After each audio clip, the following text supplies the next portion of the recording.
সরাসরি ইউনিয়ন পরিষদে দেয় না? না, সুন্দর হয়েছে। এই ইউনিয়ন না বরাদ্দ দেয় বলতে কি এখানে দুটো আমি আপনাকে ব্রিফ করি।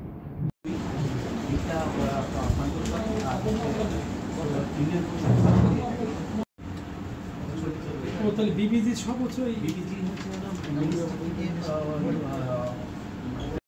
বিবিজি কাবিটা তো নেই, ক্লিয়ার নেই।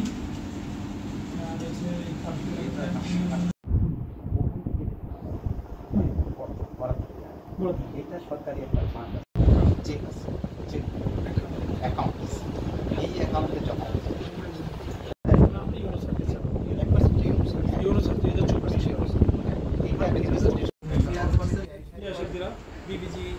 একটা ডিপার্টমেন্টে কত জায়গা আছে?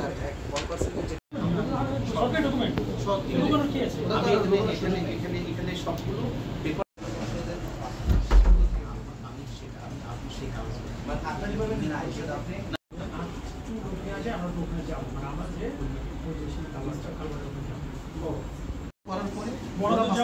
হ্যাঁ ওরা বাস্তবায়ন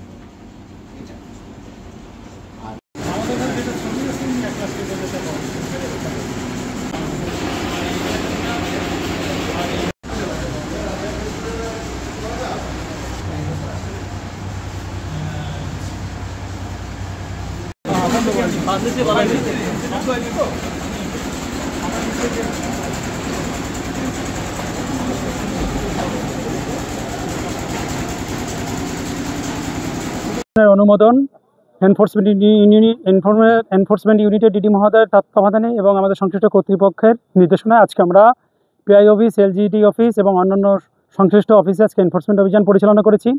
এখানে মাদারীপুর সদর উপজেলার 15টি ইউনিয়নের মধ্যে 11টি ইউনিয়নে 5 আগস্টের পর কোনো চেয়ারম্যান বিভিন্ন কারণে পলাতক আছে। সেই সংশ্লিষ্ট ইউনিয়নে টিআর কাবিকা সহ বিভিন্ন বিবিজি প্রকল্প, অন্যান্য প্রকল্প থেকে বিভিন্ন রকম বরাদ্দের তছরূপ হয়েছে বলে আমরা প্রাথমিক অভিযোগে পেয়েছি। সেই সংশ্লিষ্ট বিষয়ে আমরা সমস্ত রেকর্ডপত্র সংগ্রহ করেছি। উল্লেখ্য যে শিরকারা ইউনিয়নের কবরখানার জন্য একটি বরাদ্দ এবং মসজিদের জন্য বরাদ্দ যেখানে অনিয়ম হয়েছে আমরা প্রাথমিক তথ্য পেয়েছি। আমরা রেকর্ডপত্র পর্যালোচনা করছি। এ বিষয়ে আমরা পরবর্তী আইনগত পদক্ষেপের জন্য মাননীয় কমিশনের কাছে প্রতিবেদন দাখিল করব।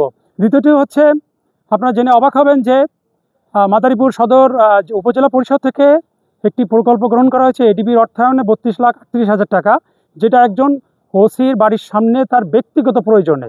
এখানে জনস্বার্থে করা হয়েছে কিনা আমাদের কাছে এখন পর্যন্ত রেকর্ডপত্র হয়ে মনে হয়নি। এবং সাবেক যে উপজেলা পরিষদ, উপজেলা চেয়ারম্যান এবং অন্যান্য কর্তৃপক্ষ এখানে কোন আইনে বা কোন বিধিতে এই প্রকল্পটা গ্রহণ করেছে, রাষ্ট্রীয় অর্থ অপচয় করেছে, এগুলো আমরা আইন ও বিধি মোতাবেক রেকর্ডপত্র পর্যালোচনা করে মাননীয় কমিশনে এটা দাখিল করব। এবং আমরা এবং সকলের বিরুদ্ধে অবৈধ সম্পদ অর্জনের অভিযোগ রয়েছে। প্রত্যেকটা বিষয় আমরা রেকর্ডপত্র মোতাবেক আইন ও বিধি মোতাবেক পর্যালোচনা করে প্রতিবেদন মাননীয় কমিশনে দাখিল করব।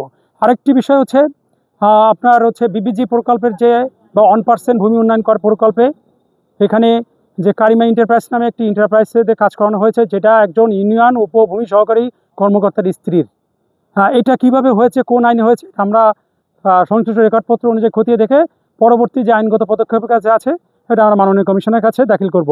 আপনারা মাননীয় কমিশনের একটি সুনির্দিষ্ট দিক নির্দেশনা, যেখানে অন্যায়, অপকর্ম, দুর্নীতি সেখানেই দুদক।